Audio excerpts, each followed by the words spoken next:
Welcome to the She Births Show, a place to inspire your birth, evolve your parenting, and help you live a life you love. I'm Nadine Richardson, your host and creator of the scientifically verified birth education program, She Births. I'm also a mother, yoga teacher, doula, author, and speaker.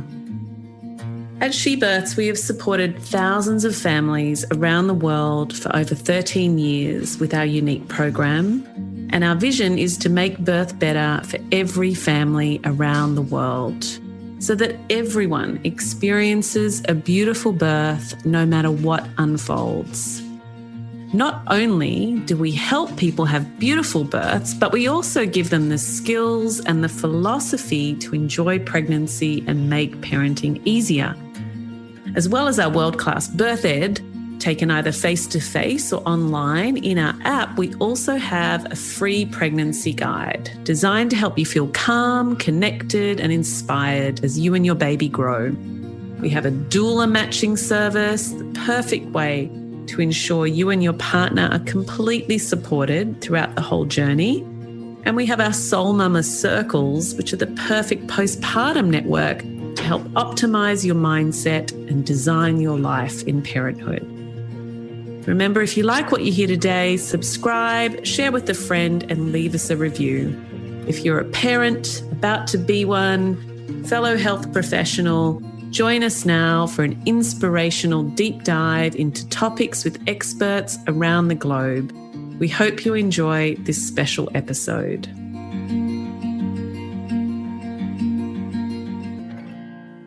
Hello and welcome to the new season of the She Births Show.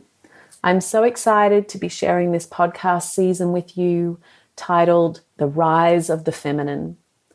We're going to be exploring conversations about feminine power on both a micro and a macro level. The feminine power that emerges in us as we give birth and parent, as well as the feminine honouring that is needed for our earth to heal right now. It's super exciting because this is what it's always been about for me at She Births, bringing the feminine back up into balance in a world where the masculine way of being is so dominant. This is a conversation that goes beyond sex and gender, because for balance to return on the planet and in our lives, we need both healthy masculine and healthy feminine existing together. As we approach childbirth, we need to connect with our feminine energy, to open, to surrender, to step into the unknown, to be patient, and allow all the juicy hormones to rise and take over, to flood our neocortex or thinking and linear mind. This means we're actively rebelling against the modern day mode of distractions, systems and technology, and looking outside ourselves for answers. So I'm going to be conversing with modern day women and discovering how they connected with their feminine power for birth. And I'll also be talking with some of the global leaders that are helping us all connect with the earth. That big feminine who is mothering us all and calling out right now for some attention and care. I hope this season of the podcast and whatever way you are interacting with She Births, either through a weekend course or an online course, or maybe with one of our doulas or in our Soul Mama circles, that they are helping you to connect with your innate wisdom, that feminine power. So join me and let's jump into the conversations. Ella Noah Bancroft is a Waalubal woman. She is a descendant of the Bundjalung peoples here of northern New South Wales, and also has bloodlines to Scotland and England. She is a connection therapist, mentor activist, and creative carbon neutral event coordinator. She is passionate about rewilding the world and the feminine force. Ella runs amazing events like the Returning and Culture Camp and has been working deeply with others at Koori Mail in Lismore since the floods took place earlier this year. They were also recently given the NAIDOC Innovation Award for their leadership and grassroots community work. Ella recently released a beautiful new children's book with her mum titled Sun and Moon. And in our chat today, we talk about what has been happening in Lismore and the power of an Indigenous intergenerational-led recovery. We talk about how we can decolonise our minds on a personal and broader level, and even in our relationships. We discuss the current state of politics in Australia and the 11 Indigenous members sitting in Parliament right now, how listening and truth-telling are a teaching for all of us in building healthy relationships and healing, how sovereignty and spirituality go hand in hand. And of course, we talk about what the rise of the feminine means to Ella.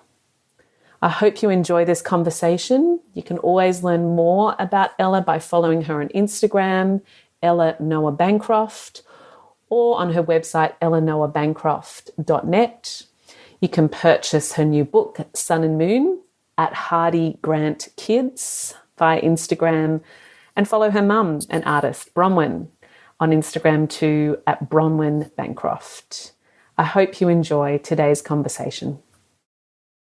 Jingyiwala, Ella Bancroft, it's lovely to have you. Thank you, Waalubal. Thanks for having me. I just want to acknowledge the gift of living on this land, this Bundjalung nation. I feel so privileged and so lucky to be here. And I want to thank you for kind of introducing me through your property, through the returning that you've held on your land, to country, to the language, being able to communicate with Indigenous language. There's so much that you, your mum and Koori have offered us, a welcoming in so many ways. So I want to thank you for that. It's been an education, just coming to this land. It was very moving coming to the returning. So thank you for being on the show, and thank you for that as well.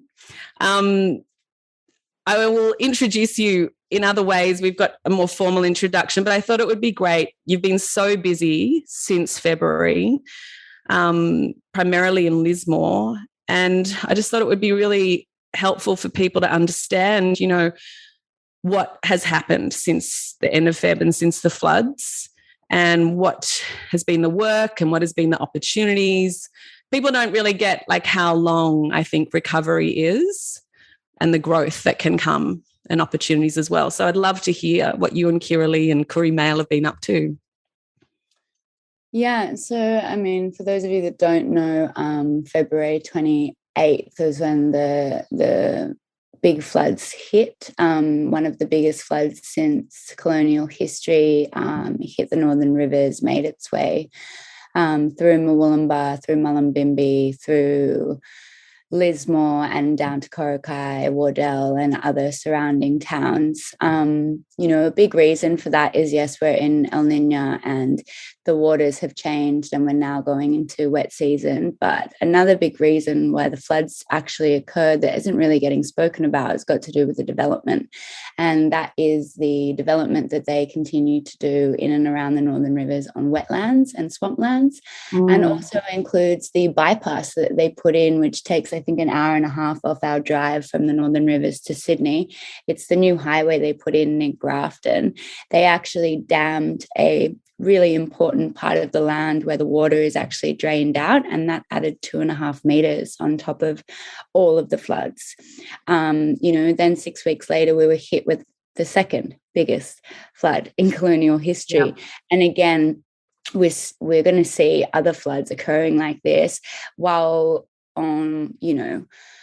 then you go down the street and you see they want to develop West Byron on wetlands. And it's just this continuation of ignoring what nature is telling us, ignoring the people that know the land, ignoring what that land is used for, just for human hierarchy and so that we can dominate her. And the repercussions are immense. Lismore is a town of 30,000, and I'll mostly be speaking about Lismore because on the 2nd of March, I went over there and helped establish the Koori Mail Flood Hub alongside Naomi Moran, Marina Toby and Kirli Dawn. And with the four of us, we we started with a humble marquee and just quite quickly realised we needed to activate. One of the biggest things about that flood hub for us was recognising, post Black Lives Matter, there's a lot more consciousness around Indigenous issues and Indigenous people, but unfortunately the relationships haven't been built. So what we found in that natural disaster was if we didn't organise communications with our rural Indigenous communities and find out what they needed, and some of them, were impacted by things like landslides, others were floods, that they probably wouldn't have gotten the help that they got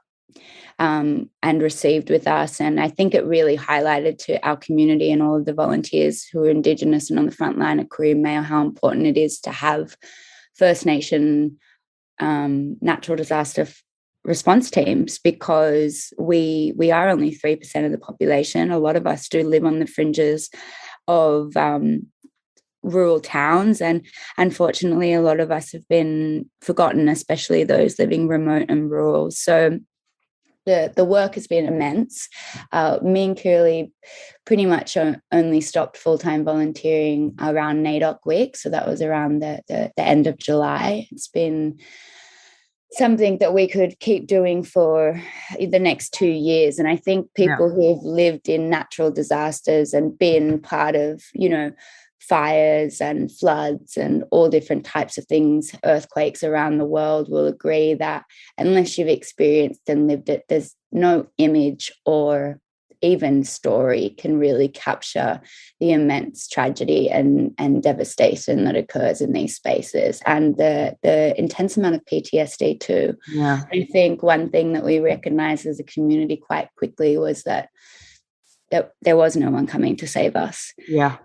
And the beautiful silver lining in all of this is that we now have an embodied and affirmed realization that when we invest in our community will help us. And more than ever now, I just want to educate people on taking their tax-paying money and trying to distribute it into grassroots organizations or building more incredible local communities, because I know firsthand, and many of us know firsthand from the floods experience and those in the fires too, who I've spoken to this year about their response there, is that the government isn't coming to help us.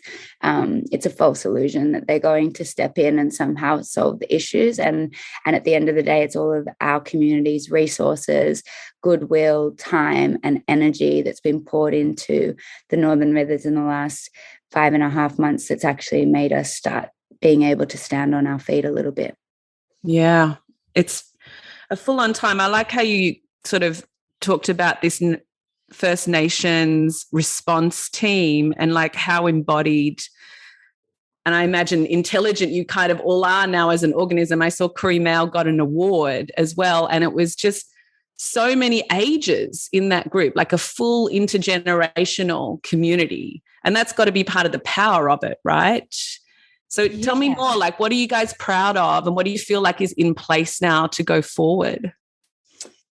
It gives me shivers as we start talking about it, because this is what we do really well as Indigenous people, is that we activate community and no one's left behind. It's always been that way for us, especially people living remote and rural, where we recognize that is the most important part of surviving, really. And intergenerational spaces are also one thing that Indigenous people are incredibly good at maintaining and creating, and we don't see a space being successful in our eyes unless there are elders guiding us, unless there are young people able to do more of the heavy lifting work. Everybody has a place and a purpose, and I think what we created at Koori Mail was really about creating strong Indigenous leaders and people in areas that have in history been subject to a lot of really intense lateral violence, racism. And this was really an incredible opportunity for all of the Northern Rivers community, not just our Indigenous community, to see the power of Indigenous role models, to see what happens when you trust Aboriginal people and let them lead. And it's it's really changed many of our lives in a big way. And yeah, we were awarded the Innovation Award for NAIDOC, and that is a award where our own community across this country recognizes the work that we have done and yeah, just supports us. But it's even interesting, at the NAIDOC Awards, we were the only, group to get up on stage. And I think it says a lot about the way that Koori Mail has been run. There is no hierarchical structures. While there was a group of us that activated it, it really got to the level that it is at now, and it was in the peak time of the disaster response, because we had so many people working together, and nothing ever gets done from an individual person doing something. That's why awards I laugh at them sometimes, because I'm like, that person's receiving an award, but like, where's their mother, their father, their partner? Yeah, everyone that supported them to get there. Yeah, and who are part of the weaving, and I think it's also important for us to reflect as a nation, like removing this concept of individuality and actually being like, I didn't do this, we did this, even just those little words can help transform the way that we walk through the world. Very true, very true. So, I mean, have you always been an activist, darling? I know we went to school together, but you were a bit younger than me. And I was only there for a few years. I mean, you could ask your mum. She was the principal. I think they would have probably called me rebel.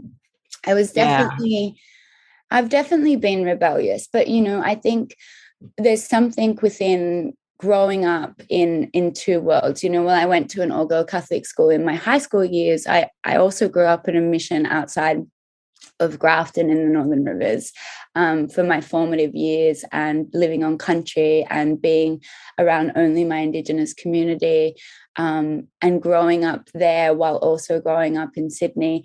It was a bit of a difficult space to navigate for me, because I had the privy of and privilege of returning back to country and feeling in my body how beautiful it was to live in community. And, our schooling was like all intergenerational. It was kindergarten to year 3 in one room, year 4 and year 6 in another.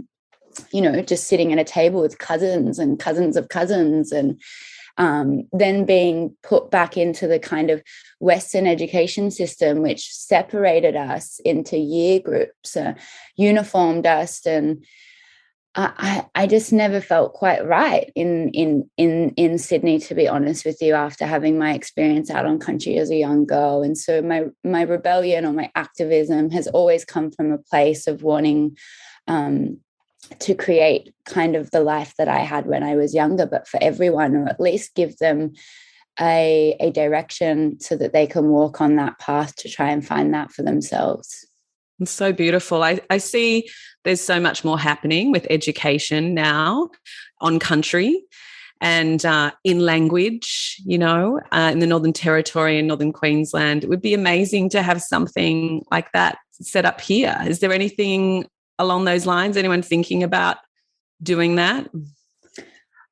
Well, there is our brothers and sisters in Gumbaynggirr country. They've actually set up, Clark Webb, who's a dear brother of mine, set up a Gumbaynggirr cultural school. It's a language school, but it's also a school that is recognised first and foremost within the government structures as being a schooling education system. These things are going to start popping up more and more as not only, people start recognizing the deep value of keeping and maintaining language and culture, but also as my generation, really, we're probably the first generation that's been applauded for our Aboriginality. Our parents, our grandparents, and all of those to come before us since 1788, when the invaders landed in Botany Bay. They didn't get to stand in their culture with great pride. They didn't get to speak their language. They didn't have people asking them to come and do acknowledgements, welcomes, or smokings. It was to be banished. And the Great Awakening, if you would like, is really this space where I look around at the brothers and sisters that I've grown up with, and they are activating, they are changing these ways of being in the world for our next generations. That says, no, we are proud of culture. We'll stand in our culture. We'll stand in our language. And a lot of that has to do with the fact that wider Australia is now receiving that from us. I don't think many of us would be, trying to do all of these things had we been in the uphill battles of our ancestors. And so a lot about moving with the times has got to do with the dominant culture shifting and making space and time for us to come in and respecting us in our culture and our ways. Yeah. And now for a quick break. At She Births, we believe that pregnancy, birth, and matrescence, the sacred postpartum, is an awesome rite of passage. Our free holistic pregnancy guide offers you 6 months of weekly support. Drop straight into your inbox, or within our free She Births app, you can get content that will nourish your body, mind, and soul. You can enjoy prenatal yoga videos, great recipes, birth affirmations, course discounts, and more. From me and my team, the creator of the world's only scientifically verified antenatal classes, it is our gift to you. Sign up today and receive the free holistic pregnancy guide at shebirths.com/PG. That's shebirths.com/PG. I always find, being a birth worker and trying to lead the revolution, be a part of that revolution, I suppose, in the birth world, for real change to happen, grassroots and up needs to occur, sideways and across, but also top down. So, we've had a huge change of government here. For me, like when it happened, and I know it's not perfect, I felt like, oh my God, there was like this dark cloud that lifted. I've been bullied for the last 9 years and oppressed, in terms of possibility and hope. There was a sense of hope that's come in, and lots of interesting things have been happening, the Garma Festival and so on. What's your kind of take on the top-down look? I'm not the greatest fan of Parliament. I know. Or the colonial. That's why, give it to us, babe. Tell us what you really think. Yeah, but, it's inspiring to see, and again, this is a reflection of I guess the dominant culture changing. First time that we've had 11 Indigenous representatives in Parliament. Linda Burney is a minister now. We've got Lydia Thorpe, the senator of the Greens down in Victoria, who is just like such a force to be reckoned with. These are matriarchal women standing in their truth telling in every moment, but they've also been totally grassroots a lot of their life. They're really connected to community. And this is the difference. We have such a small community across this nation. We do hold each other accountable. We do have protocols in place, and many Aboriginal people that you actually elect as leaders often will have very strong ties to grassroots. And that's where we can see the change really happening. And so while I don't agree necessarily with the colonial project, I do love what a lot of the women are doing in there, because that is the framework in which we have to exist within. They are going in there and they are infiltrating, I don't know if many of your listeners know of Lydia Thorpe, but she's my queen. She is the only queen that I see, and she is just really in Parliament speaking some pretty big truths. In the last 2 weeks, you might have seen through The Guardian, she got up to do her oath to the Queen Elizabeth of England, and in that oath calls her a recognizing queen. And it's about truth telling. We're now in this place in our history of our country where if you can't accept the truth telling of what has happened on this country, there's no room for us to grow. We can't continue to live in a lie, in a shadow. And if it makes you feel uncomfortable, then my invitation is go there with that uncomfortability, because we have had to be uncomfortable in our own country and land for 250 years. And so if it takes 12 months for you to be uncomfortable to unpack some systemic racism or programming that's been brainwashed to us through a dominant culture, then like, let's do this, because we'll be better people because of it. Yeah, I agree. And I think, what's happening in America, on the brink really of a potential civil war. I mean, I think maybe, it's the Southern Americans that have never got over the fact that they lost the first kind of battle about maintaining slavery. And truth-telling has to be, that uncomfortable truth-telling has to be the beginning of our country moving forward. And you're right, it's a very uncomfortable conversations to have. But I hope, the potential referendum is an acknowledgement.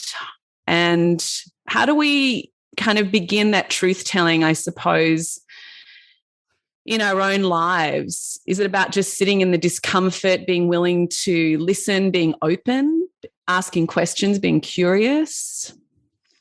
I think, for me, it's really about building relationship, like staying curious, but also, we're often, for example, those people who in the dominant culture may be interested in Indigenous Australia, and they could live in Victoria, for example, and they choose to fly to the Northern Territory to get their Indigenous experience. Now, sometimes this can be romanticizing the Indigenous society and culture, and also homogenizing us as well. We are not one peoples. We are like Europe. I like to explain to people, imagine you're looking at a map of Europe and apply that to Australia, because you don't go into France and then go into Italy and assume that there's going to be the same food, same culture, same language. And that is the same with our people too. And so my invitation to people is that if you're on the East Coast, that's going to be where the biggest learning is as an allyship, because it's also where the most amount of trauma is. I like to think of the invaders landing in 1788 as a cancer on this country, and slowly it spreads from the East Coast all the way up. Now the Northern Territory didn't receive contact with non-Indigenous people until the 1930s. So they have a very, very short amount of time of being colonized in comparison to our East Coast brothers and sisters. There is more trauma there. There is more disconnection. There is more loss and grief. And if it is uncomfortable for you to go and sit with those Aboriginal people of those areas, like, embrace that uncomfortability. It's not about being guilty, because I think guilt is an emotion that doesn't make us act. It doesn't really, it kind of stunts us into this like stillness. It doesn't keep us being active, but transform that feeling, whatever it is, sadness, grief, turn it into a passion.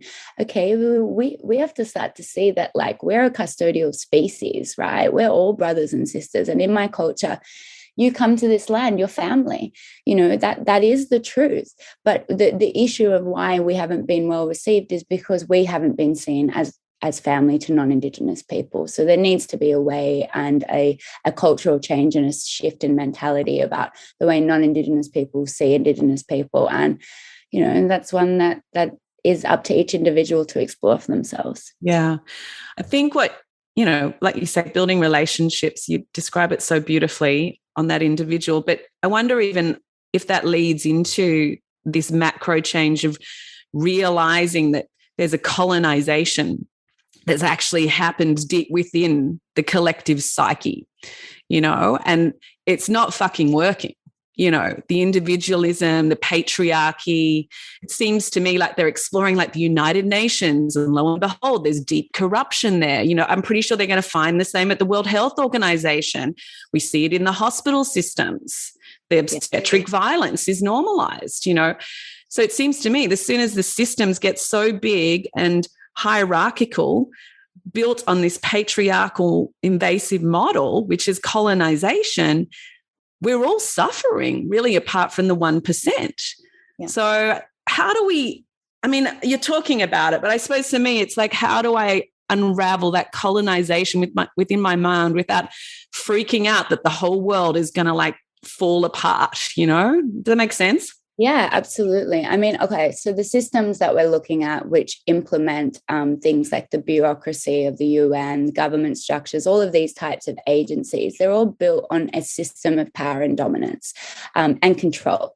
So, you know, the invitation is, how do you actually apply power, dominance, and control in your relationships, your workspaces, your family, your life, your home space?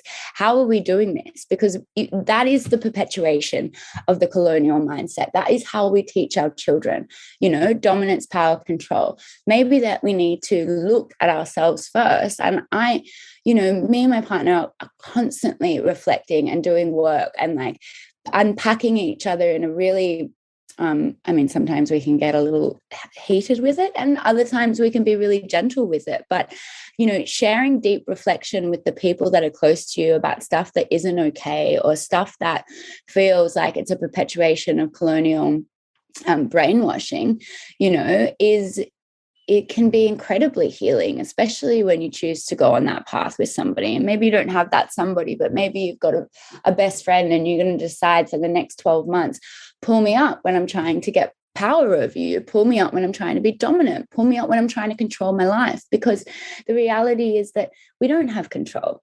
Okay, we might assume to have control in this like urbanized setting that we think that we can kind of grasp onto, but all encompassing spirit and nature is unknown, you know. And if you are a spiritual person, you know that like life might already be laid out for you, you know, and that there are all of these different signs that can keep us on our spiritual path and can keep us doing these things. And actually, when we go into power, control, and dominance, that's when we're actually being pulled out of our magic.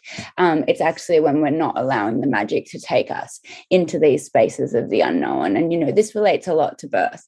You know, there's who's going into their birth room, I've got to keep like everything control. It's not going to work. You need to surrender your whole existence. I mean, like, you know, I speak not from a mother, but I speak from a woman who's been to 3 births, including my own. And what I see in the great mystery of creation and birth is that this incredible death and creation in this one moment, this surrender and softening that really allows life to come through. How do we kind of take this and move through that in our world? And I think, you know, a lot of the work we want to do outside of ourselves, so like, let's create programs and let's do this and let's teach other people. But if we're not coming back to ourselves every night or every week and reflecting, how is I trying to have control.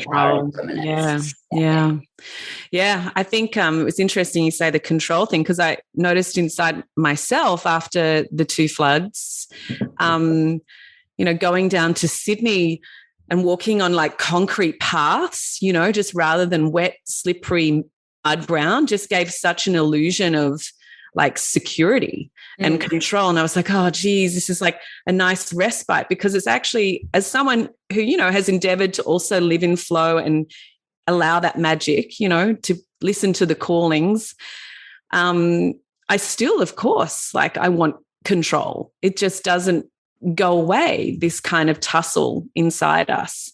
And it just has to be an awareness, like you say, of watching where it's taking over.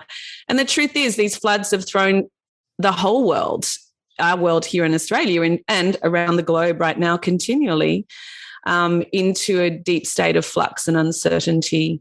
And I think it's shaking a lot of people up, all of us, to realizing that actually, like you say, we have no control. We had no idea what was going on. It was all just a big illusion anyway. Mm-hmm. Yeah. We could maybe do more planning. I don't know. I feel like we could have done more planning. We could have been more linear, more masculine, more goal orientated. I just feel like now, like I can't even do that at all. Yeah. And the beautiful flip side of the unknown, of the all-encompassing spirit which we are a part of this planet, of nature, is that it's very rarely spoken about when people are talking about climate crisis or climate justice or climate health.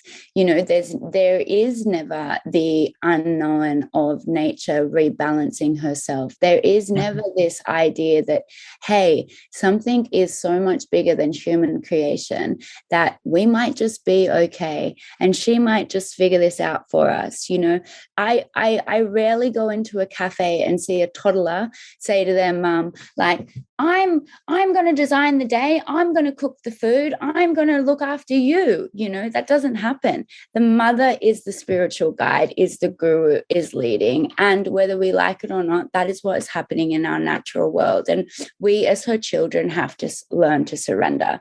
Yes, fight in moments of fighting for her and protecting her and those sorts of things, but ultimately we have to allow her to do what she does best, which is guide us, be our spiritual guide, and surrender into what is the unknown. If all of us are thinking the world's going to collapse and we're all going to burn to hell in 10 years, what kind of life are we going to have for the next 10 years? If we're leading a life thinking, I don't know what's coming next, but I have deep trust and knowing of my spiritual path and that my mother's looking after me and I just want to be a deep relationship with her, then, there's a lot of magic then we can explore. Well, I think that's probably the solution. And I think she's kind of calling out. There's so many, things that are happening and signs that she's giving us. Like, I think she is saying, look at me and remember me. And like, if we can go that next step, like you're saying, I love that. If I could just say, my mum's got me, and heal that relationship with our mother. I mean, I look at, some of the politics in America and I just, particular ex-president that was voted in. And to me, it was just like clearly father wounds. Like it was just like narcissistic trauma bonds that were like creating that voting. Like it's just like total an idea of that is the father figure that I need. Like, how could you bond with someone that's so traumatizing and violent and cruel? So now let's go to the mother first and heal and connect with her. And so many people listening to this, are doing the healing journey through parenting, that reparenting process, because of course having our children triggers all of our own wounds as well as we go through it. Yeah, coming back to the mother for sure. So you and your mum have a great relationship, a bit like me and my mum, because I'm sure it has its ups and downs. So much so, and I don't know if I could do this, you created a book together and you've just launched your book. That's exciting. Tell us about Sun and Moon.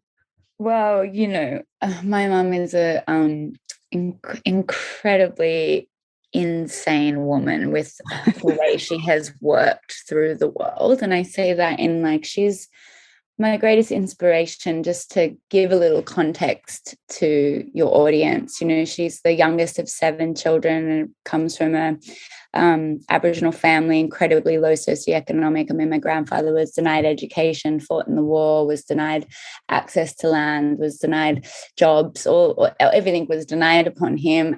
My grandmother lived in a town of 3,000 and they grew 7 kids up in a 3-bedroom house and basically managed to feed them only through hunting and Wow. the grace of the garden, which provided all the food for them. And from a young age, my mum just knew that she wanted to create. She was an artist at heart and she has persevered even amongst times of me and my brother being like, maybe we should get some electricity and you should maybe get a job or worse or something. She's like, no, I am going to paint. And now she's, I think, done 43 children's books she's illustrated and written almost half of those as well. And she's an acclaimed Indigenous artist and she's an elder and in her 60s. And I'm so proud and privileged to be her daughter and to step into a space of creating with her. I did this story and submitted it to the publishers and they're like, oh, do you have an illustrator in mind? And I'm like, of course, my mom. Like, I like the greatest gift that she has given all of her children is the strong belief that, you know, when we work together, we can create great beauty. And she's always just been such a heartbeat for us in terms of family. She's probably one of the most loyal mothers I've ever met. She also was a single mother, like raised us, separated with my dad when I was 2. So anyone out there listening who is a single mum, let alone a single mum working from home as an artist, could understand what kind of world she was kind of growing us up in.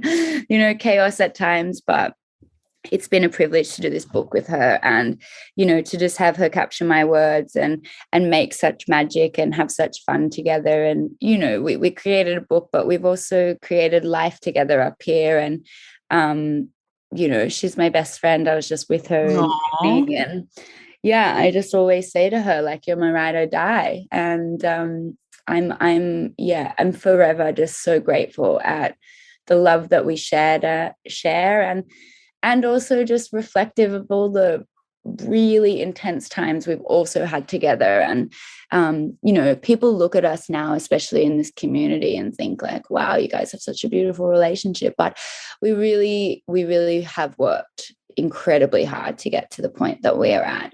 And one thing that I'm so humbled by with my mother is that she's always willing to learn, change her ways, and learn with me as well, which, yeah, it just brings and sparks me such great joy. So yeah.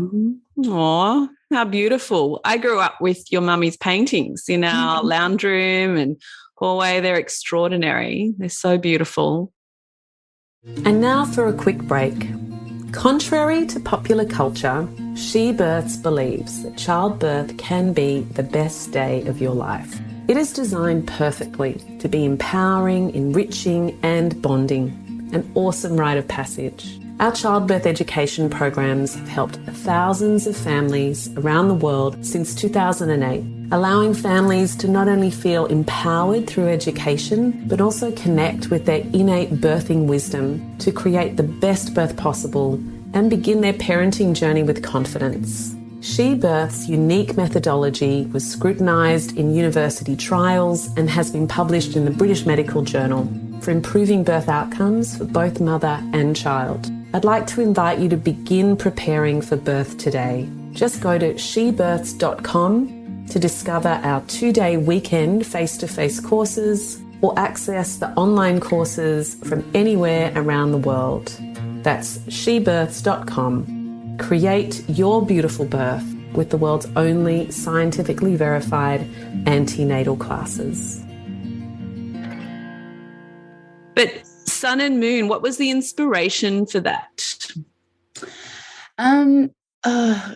I feel like I wrote it so long ago. Like I actually wrote it like 5 or 6 years ago. And I don't know if anybody listening is an author, but, you know, these things getting through publishing often take such a long period of time. At the moment I wrote it, I was in a pretty like powerful long distance relationship with my previous partner, and we had always called each other like sun and moon, but we separated during the time that I was making the book, and we're still incredibly good friends. She's one of my best friends and I love her dearly. But I started to reflect upon just like energies within my family group and siblings, and it was really sparked from that close relationship with her, and also just watching all of my babies, my 3 younger siblings, grow in their essence. And I've had the privilege of actually watching them grow from babies to now they're in their 20s, because I'm 14 years older than the youngest and 11 years older than the oldest of my younger siblings. And just knowing that like children are born with an essence, you know, they Yes. are the 2-year-olds that they are now the 20-year-olds of. So true. I wanted to tell a book and tell a story about siblings being in different energies and how to harmonize that together, and how to not want to make the other one be the other one. And then funnily enough, when the book was released, so it started with my last relationship, developed with my relationship with my siblings, and then when the book got released and I gave it to my now current partner, we were just in stitches, because she is actually the epitome of the moon character. Like, she's just walks through the world with grace and slowness and beauty like no one I've ever met. She is incredibly present with everything, and I am the sun character. I do 100 things in one day.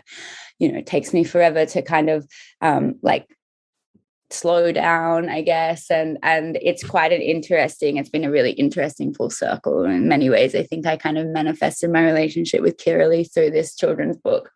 Oh, I know Kiralee, and I would agree. She's like a moonbeam just floating around. She's the most gorgeous thing, and we'll have her on the pod too to talk about birth as well, which would be amazing down the line. Well, it's a huge accomplishment. I know it does take a long time. I still haven't finished my book. It's just like whatever. It's very hard to get to that point of completion. And it's a beautiful book for families to be reading, even without siblings. That essence of the child is so important to start seeing. And you're totally right. Leroy's 20 now, and the seeds of who he is and who he's becoming are there if we just pay attention. And that's our role as parents. In the Vedic tradition, we say, help them clear their karma and find their dharma, and find what they are best at. And whatever they are best at, they will always be supported by nature in shining. If that's where they shine, of course, that's where natural intelligence is working through them. And nature will always respond with that as well, because the beauty is there. Yeah, so it's a beautiful book. We'll put links to all of it in the pod as well. So I suppose one of the other words that gets sort of emerging more in the collective, and certainly on social media at the moment, is this term of sovereignty. And it would be really helpful if you could help us with that. What does that really mean, like in ourselves? How do we kind of walk that path? Yeah. What do you reckon? Yeah, I think sovereignty goes hand in hand with the kind of concept of decolonizing, which we spoke to a little bit at the unpacking of the programming. How do you actually take this idea of something that controls you? And for example, let's speak to religion. The God, the Almighty God, who is depicted as a white male figure, kind of hovers above us, and we must go through the church in order to get our salvation. I guess sovereignty is about recognizing that we are actually that same energy which exists within this closed system. We are actually divinity. We are divine in every moment. And to reclaim that divinity is to reclaim our self-worship, which is to instill, I guess, confidence. You might walk through the world with more confidence, but it also is about actually bringing more positive energy into your life. And so for me, sovereignty is about, recognizing that the systems to be, I don't live underneath them. I don't need somebody to connect me to God. I can connect to God inside of myself, because God is inside of myself, and for me, God is nature. We are God. We are part of nature. We are all part of the same energy existing in this closed system that we call planet Earth. And I think a lot of the systems that be want us to be disheartened. Like capitalism thrives on people's insecurities. And when you tell people, you're not God, but you have to come through somebody else to reach God, then, they can quite easily develop stories in their mind about how bad they are, or guilt, or all these kinds of things. So for me, sovereignty is kind of breaking through that glass ceiling, but actually we have the whole world at our fingertips. We just have to be willing to reclaim our magic, stand in our strength, and say, no to the powers that be, say no to the systems. I know my truth. I am a strong spiritual being, and I'm going to walk through the world like that. And when you do reclaim that, people feel that. It's profound. People call that confidence, but it's not actually, it's not about being egoic. It's actually about deep knowing and a sense of this is my body, this is the vessel I've been given, and I've got to love the absolute out of it, just really love it, love the mind, love the soul. And once you start to connect all three of those there, that's the sovereign path, that's the divine path of walking through the world without having to worry about those voices that tell you you're not enough, you need somebody else to get here, you can't create, you can't do all of these things. Yeah. Wow. It's a big one. I feel like I've been introduced and, watched people sort of reclaim their sovereignty in moving back to the land up here. There's something that happens when we live closer to the earth, when we are more interactive with the land, that women find, there's really crappy births that still happen up here in this region, but so many more good births, so many more great births, and that might be, in the Byron group practice or, at Lismore or whatever, but it's a lot of women as well giving birth on country and free birthing. They just have such a different sense of confidence, a deep alignment, and like you say, a knowing beyond the ego of who they are and what they're capable of. It's a real gift that comes from being in contact with land. Yeah, land. And also, one of the biggest things I say about this planet is that we're in like a spiritual bankruptcy at the moment. We've never on this planet had more disconnected beings living on it. People always say that we're overpopulated. I say we're an overpopulated, unconnected species. But if we were all connected, we wouldn't be overpopulated, because everyone would know how to live in right relation. And sovereignty and spirituality go hand in hand, because it's that remembering and reminding that you can trust, that you can surrender, even being able to deal with things like death, which sometimes can occur with birth. Like, how do we start to reframe that soul, that being that's come through? That being has chosen. That being has almost chosen exactly how their life is going to be. And even if that is that they come out and they take one big breath, that child is still being born. That being is still landed on earth. And that might have been the completion of why they are here, and there is incredible teachings in that. Incredible teachings, and I think it's about reframing the way that the world operates around us, to see the spirituality in it, to see the silver linings in these moments, to not necessarily go into the deepest dark spaces of, oh my God, poor me sort of thing. Yeah. While grief is such an important part of death, but not even talking about beings losing their life, most mothers will agree that when they have their first child, their maiden self dies. Like, bye maiden self, like goodbye their your individual world. Now you have the most embodied connection of what it is to be totally tied to some other being for the rest of your life, and called into a state of surrender, really complete surrender and devotion. Yeah, that experience. Absolutely. I love that you say sovereignty and spirituality go hand in hand. That makes so much sense. And when I hear you speak so much, I wanted to come and live up here because I felt like everything was being lived in the complete opposite way than it should be down in Bondi. And Bondi was a very different place 25 years ago when I moved to it. Or in the city, everyone endeavors to live up here from spirit first and then extending out, whereas in the city it can often be a very reverse from mind and intellect. And that's part of the collective. It kind of pulls you into that as well. It's also incredibly easy to be sustainable or low socioeconomic when you're living rural or remote, because you do build this like incredible community of people where you can have these trade systems, or you can work on the land, you can grow your own food. Like, I just spent 2 days in Sydney. I flew there for my cousin's 40th. Like, I can't believe how much money you can just spend on like walking, going around the city, stopping into a cafe, like just the cost of living in the urbanized settings is really, I mean, they're designed to make you feel disconnected, and disconnect then is the ultimate, the ultimate theme of capitalism to make us consume to feel some level of joy or happiness. But for me, I know I go to the beach in the morning, I'll go for a walk, I ground with my feet, bare feet in the earth. Like, I don't need to consume a lot of things because I feel so full because of the life I have, because I'm not trying to be anything other than just what I am in that moment, being with nature, sitting with her. And, I just think urbanization is just such it's such a falsehood of advancement, actually, in evolution. And, if I could just say anything to the audience, it's like, if you're living in urban settings, like, get out of there, like, return.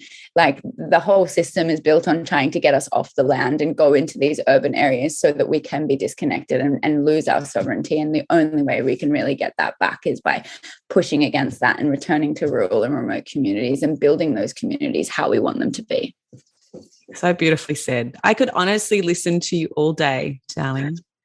Yeah, I love hearing your words and your wisdom and it channel through you. It's so beautiful.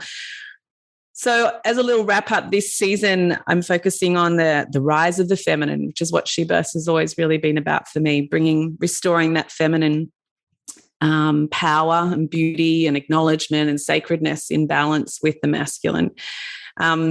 What is the rise of the feminine? What would that look like to you in your world? How would that be? The rise of the feminine would look like grassroots, non-Indigenous and Indigenous grandmothers leading parliament, that they had the majority. I think that would be the rise of the feminine for me. I'd love to look around and see the abolishing of the pale, stale male in our parliament spaces and the bringing in of really our wise elders from all over. Doesn't need to just be Indigenous women. I think all women carry in them innate wisdom and being and beauty. And, one of the reasons that we do have that, unlike our modern male counterparts, is because we have the internal initiations which actually take us into these different stages of being as a woman in the world. We've got our menstruation cycle, and I do recognize that not all women bleed, but for the majority of us, the menstruation leads us into our kind of adulthood. Then we kind of have pregnancy if we choose to have a baby, which kind of kills the maid and brings us into motherhood. Then we go through menopause, which brings us into our eldership. But those internal initiations can never be stolen from us. As much as the capitalist system has taken away our male initiations, and bless our brothers, they are also victims to the patriarchy, and they need to figure out how to refine their initiations outside of themselves, because the male initiations often happen outside of self. But we are lucky to have our wombs, to have those cycles that navigate us, to have our deep connection. And I think women leading the way is the only way that we can kind of restore peace back on earth. Yay. Thank you. I love that. Thank you, my love, so much for sharing everything that you have and all that you do. I'm going to let you go to Lismore to a smoking ceremony. Yes. Thank you. And thanks for being and sharing on She Births. No I'll see you soon. Bye. I'm Nadine Richardson, and you've been listening to the She Births Show. If you've enjoyed this episode, please subscribe, share with a friend, and leave us a review. We'd love to know what you would like to hear more of. You can find me and my team of amazing doulas and educators at shebirths.com. and our awesome community on Instagram and Facebook. Within any good app store, you can download our free pregnancy guide via She Births, 2 separate words and plural, as well as access a range of online courses. Remember, when it comes to having a better birth, an easier transition into parenthood, your education is your empowerment. Don't forget to check out the catalogue of previous podcasts, and thank you for tuning in today. I hope you enjoyed the show.